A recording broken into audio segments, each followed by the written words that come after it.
यानंतरची बातमी आहे साताऱ्यामधून। सातारा जिल्ह्यातील वाई तालुक्यातल्या प्रसिद्ध बावधन बगाड यात्रेला आजपासून सुरुवात झाली आहे। मोठ्या संख्येने भाविक या यात्रेमध्ये दाखल झालेत। ही यात्रा रंगपंचमीच्या दिवशी साजरी करण्यात येते।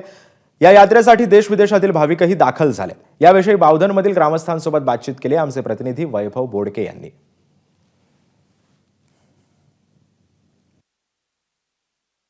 बघू शकता ग्रामस्थ आपल्या सोबत आहेत।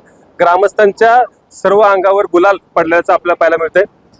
दादा काय सांगाल, काय बगाडाचं महत्व आहे? कधीपासून हे बगाड सुरू होतं? बगाड हे महापौर्णिमेपासून सुरू होतं।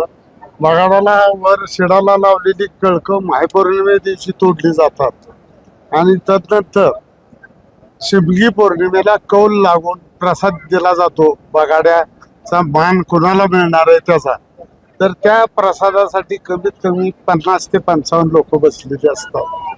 होळीच्या रात्री 12 नंतर हा प्रसादाचा कार्यक्रम चालू होतो। जी बगाड्याची जुनं लाकडं आहेत ती पाण्याच्या विहिरीत 12 महिने ठेवलेली असतात।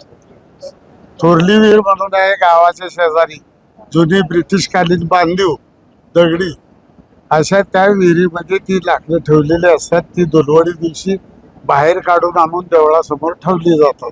विधिवत पूजा देखील झाली जाते। या बगाडाला कशा प्रकारे ओढलं जातं, काय नेमकी काय प्रथा आहे, कसं काय सांगाल?